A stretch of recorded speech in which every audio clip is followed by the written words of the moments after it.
It's like they say in The Godfather. I keep trying to leave and they keep pulling me back in. That's what the Chinese state seems determined to do. Just keep pulling us back into the organ harvesting issue. But we bring some new tools into the fight this time, and maybe some new friends. To get the answers we need, it's going to happen because the governments of the West, maybe even the United Nations, will ultimately demand these answers. This is a follow-on to Bloody Harvest and the Slaughter, that we are looking at not 10,000 transplants per year in China, but something more like 60 to 100,000 transplants per year in China. Now, this number is extremely upsetting, that we literally have no idea exactly where the sourcing of these organs comes from. Even if voluntary organ donations in China have gone up, they can't reach this level. This is live organ harvesting. Falun Gong in the main, but also Uyghurs, Tibetans, House Christians. These are the groups that have been targeted from the beginning, and they continue to be targeted. We see no hospitals closing. We see no transplant centers struggling. In fact, we see the opposite. We see construction programs, hundreds of hospitals, and it has become their bread and butter, an economic mainstay of their profession, is to keep this thing going. A death sentence, really, for the groups we're talking about. We're putting this report out without coming up with a casualty number. Now, we can't because we don't know.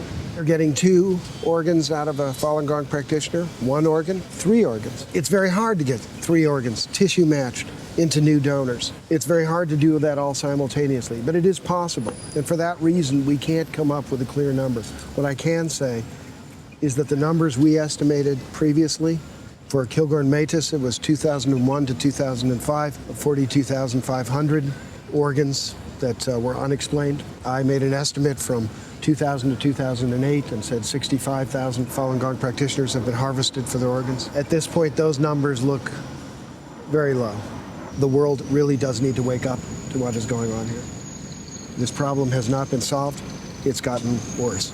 When I was writing my book, I believed that I was writing about history. It wasn't history. It never was. This is a current event.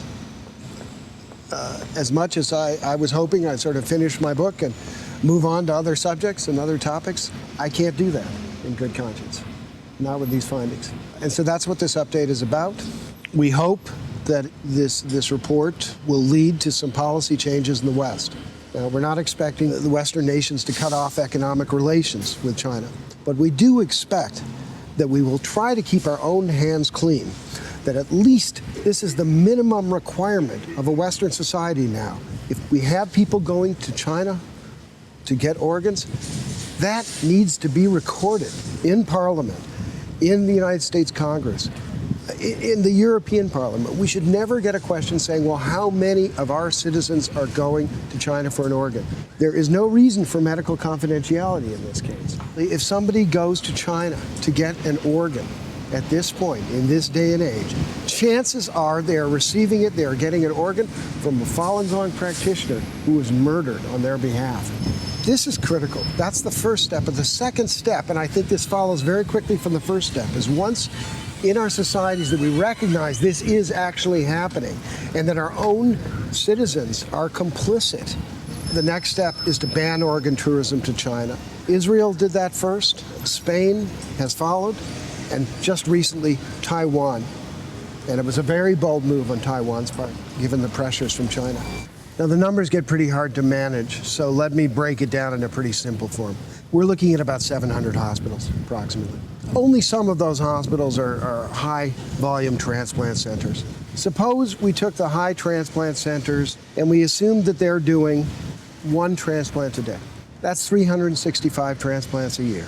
Now, we happen to know that there are doctors who do about 250 a year in China. Well, that's plausible. That means they're not working on weekends, that's all, and they're not working on their holidays. 1 transplant a day.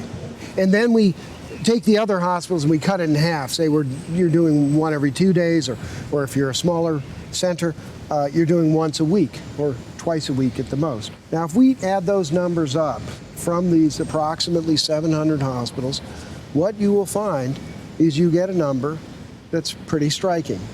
About 60,000 transplants per year in China. But there's a problem with that number.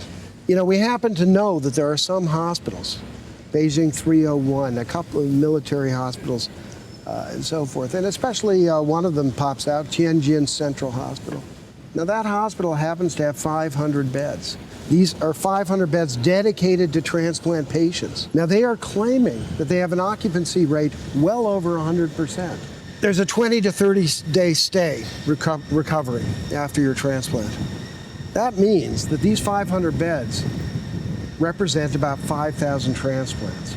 5,000 transplants from one single hospital. We start looking at some of these other big boys, and we come up to much more extraordinary numbers. You're basically looking at something that's over 100,000, possibly 110,000 transplants a year. Everybody has a right to an opinion, and everybody has a right to do their own investigation. I think people have a right to try to come up with what this means about Falun Gong casualties. How many Falun Gong have been harvested for their organs? Unfortunately, we're not quite there yet.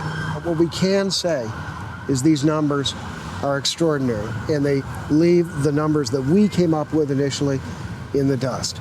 So this is no longer history. There is a feeling I sometimes get looking over this information and sifting through it, that what we're looking at is one of the greatest cover-ups in human history. The Chinese state has determined that the best thing to do is to simply wipe out anyone in Falun Gong, anyone in the Uyghur community, anyone in the Tibetan community who's been exposed to this. One final thing, which we do mention in our report, Falun Gong practitioners in, I believe, 6 provinces have now been given blood tests in their homes. Please come, knock on the door, and then administer a blood test clearly set up for tissue matching. And this is taking place in their homes, not in the prison cells, not in the labor camps, not in the black jails. I really hate to use Holocaust references here, but what happens when you start registering people? Maybe it started out just as a way of some sort of social control. Maybe it started out as a scare tactic, but it led to something else. And in fact, looking at these reports from the hospitals, you have the feeling that you're looking at history repeating itself. To get the kind of answers, the really reliable answers, that's the responsibility of China to provide those answers. And ultimately, that is not going to happen because of some video on the web or some social media movement. It's going to happen because the governments of the West and the United Nations demand these answers. And even then, it's going to be very hard to get those answers and very hard to find justice. This is one of the central tests of our time. And if we can get anything out of a tragedy like this, it is simply that the human species has no choice but to look as closely as it can at this form of genocide. This is a new form of genocide. It's using the most respected members of society to implement it. And for these reasons, we can't avoid this any longer.